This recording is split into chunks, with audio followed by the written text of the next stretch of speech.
All right, guys, welcome back. We are going to get started on our next page, which is going to be working on the home page. Right. So if we go ahead and look at our HTML version of this theme, I want you to notice a couple differences between the home page and the other pages.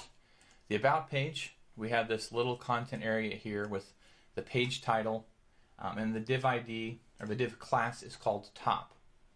So if we look at it kind of an overview here, we have header, then top, then entry content. That basic structure is the same on the other pages too. You have top, and then entry content, and then the contact area. The portfolio page has header, top, entry content, contact, and the same on the contact page. And you also have this, the same title there. So we've just set up that page template to be the general page template on all of our sites. Right, so that any new pages we create or anything else will come up with that template, and most of these pages are also going to use that template. Exactly. But on the home page, the top class is called intro. So it actually has a completely different set of, a different background image, a different amount of padding applied to it. So there's different styling applied to it. And there's also, instead of the title, there's this main title, a subtitle, and a button. Right. So we need to have some way to put all of that content in the home page where it's not in the other pages. So what we want to do for this is when we would use a custom page template. And there's a basic format that WordPress uses for a page template, but the basic way it works is you create a page in the back end called whatever.php. In this case, we'll make home.php. And then you have a little comment area that tells WordPress this is the name of the template. And then what will happen is on the back end here, when you go in to edit the page that you want to apply this template to, there'll be an option here for a template. And you can either choose the default template or the one you've just created. So that's the basics of it. We're going to go ahead and do that now, create a new page template for that. Okay. So go ahead and navigate to your file manager, and we're going to create a new page template called home.php. So just basically create a file called home.php.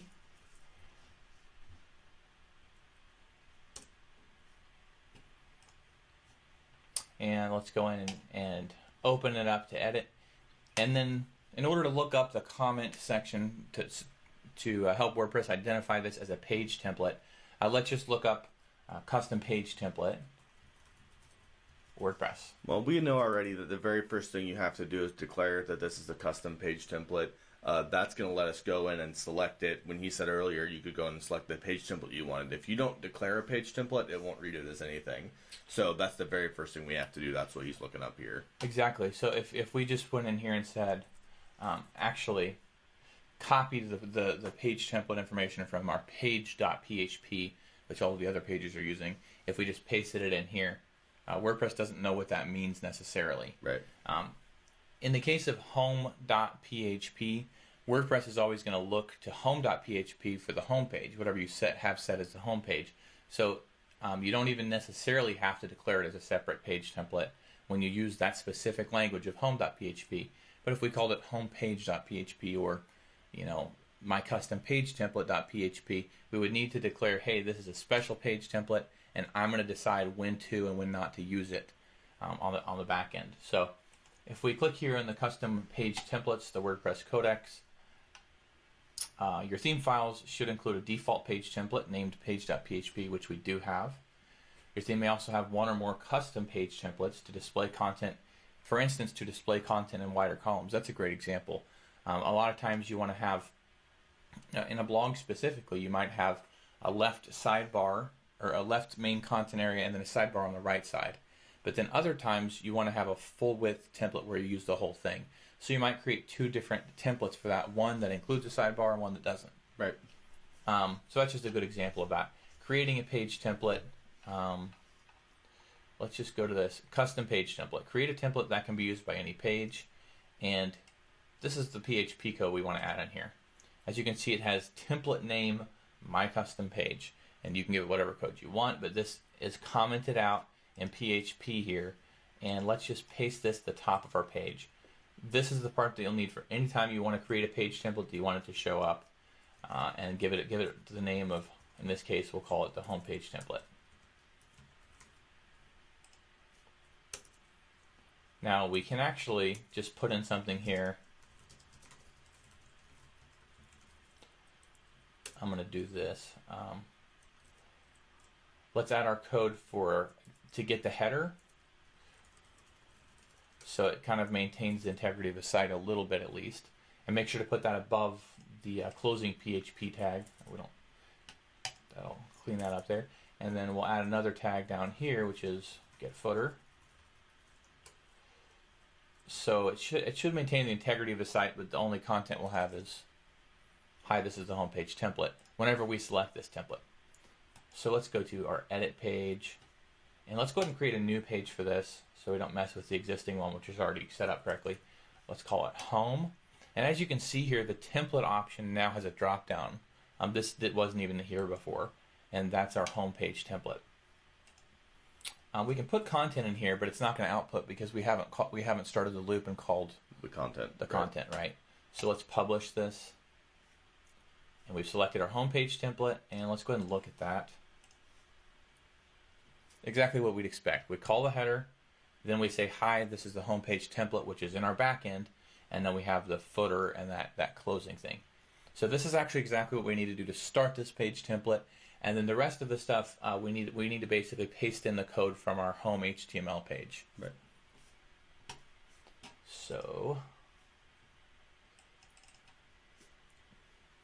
now we're going to show you the ideal for this is for it to end up being dynamic, right?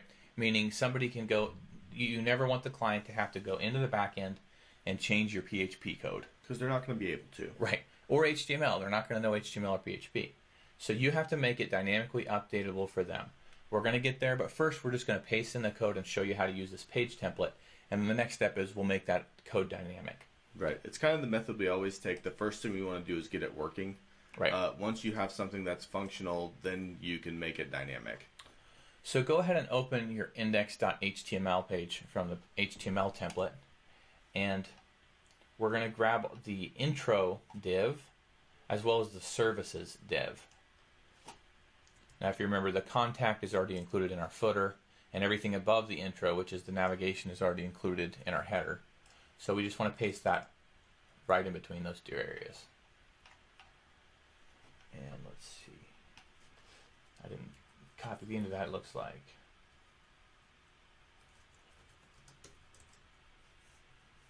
Okay, so let's save those changes out and go ahead and refresh the home page template now, or the home page, and see what we get. Now actually this is pretty close. Looks like we're missing something here, but we're kind of close here. Let's see what we got going on. So here's the header, and then the intro class, which is actually displaying correctly. It's just not loading the image from the CSS. Right, it's just not loading our background image. So we got to go into the CSS here. Let's open that in a new tab. And again, the appearance editor is, the majority of the time, that's the way that we would go into the CSS and make changes. So let's find that image by typing in .. / which is the way it was finding the image before. And let's replace that, oops, with /. In our case, we're going to add token, but this is the code that we add all the time. WP content, themes, our theme name, which is token theme, and then /image /splash.jpg. No, you might just copy and paste that because we should have a couple more that are the same. That's a good point. Same problem here. Yeah. So this whole section, I'm not sure if there are any more, but if we go and look for the .. /, it'll tell us if there's anything else listed. And that was the last one. We just had 2 of them on this site. So let's update the page.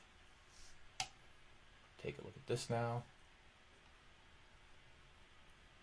That looks a lot like our homepage, right? Yeah, it looks good. Professional services, responsive web. Let's take a look over here and see. Get rid of that page. So we have, this is all showing up correctly on our page. We're just missing the little tiny images. We're missing the icons. Oh, that's in the HTML probably. Let's see what it is. Hard coded. Yes, exactly. Just image / whatever. So we need to go into our HTML page template here. Let's see where these are listed. And again, and there's, now that we're in a PHP code section, this is our home.php template. We can do this 2 ways. we can go ahead and say /token/WP content, etc., etc. Or we can use the PHP code snippet for it, which is generally a better practice to do. And I'll go ahead and type this in so we have a chance or we kind of remember it, but we want to get the template directory, right? Which is that's it right there. Get template directory URI, retrieve template directory for the current theme, and this is the code for that. This is to use it, and this is to output it. So actually, if we just copy that code, that's going to put us back in the theme directory, from which we just need to go into the image folder, /image/hard icon. Does that make sense? Absolutely. Okay. I'm going to refresh this and make sure that works. If you're having trouble understanding the PHP, whenever it says echo, that means it's going to basically write a string of whatever it was that it was pulling. So it's pulled, the first one was going to get it. It's like, hey, just get this. But then what's it doing with it? Now, instead of just getting it, we're going to say echo this. So right. say this. And this is kind of similar to what the loop does. The loop gets the content. That doesn't mean it gets it and displays it for you. It means it gets it. Like it's maybe caches it or stores it in a memory bank for you to access by doing a different code. So different functions work in different ways, but this one we need to go ahead and echo that out and say, hey, display this out. And when you just look up, hey, go to this, or when you look this up in WordPress, the WordPress codex pretty much explains this usage. Use the URI or output the URI. It gives you two example cases. So obviously we want to output it. You might not even understand what the difference between use and output. You might have to toy with that a little bit, but clearly we want to output this in this case.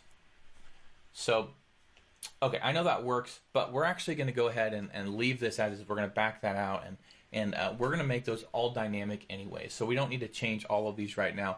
We're going to use custom fields so that the user can upload an image and that'll automatically display in this part. So I'm not going to go through the trouble of doing that on all three of these images because we're just going to change them in the next section. So for right now, let's take a look at what we have. If we go ahead and paste that same code into all these three, those would be working, so that's not a problem. And this homepage looks exactly right. I mean, that's exactly what we need it to look like. So the problem with it now is that if one, on the home area, doesn't matter what they put in here, right? It's not doing anything. They can put whatever they want here, and that's not outputting the homepage. It's all being decided by this homepage template. So if somebody wanted to edit the homepage template, they'd have to go into the editor, find the homepage template PHP, and navigate through code, and that is, unacceptable. So I mean, for a coder maybe it's fine, but not for an end user. So what we need to do is we need to make all of this stuff. We've got H1. We know this means this is going to output a header element. This is going to output the subheader element. This is going to output a button, but nobody else is going to know that. So we need to make this dynamic and easy for somebody to go in and change just the content, but never have to touch the code. That's where WordPress becomes super, super powerful, that you can do this, customize on every page, and that's what we're going to get into in the next section.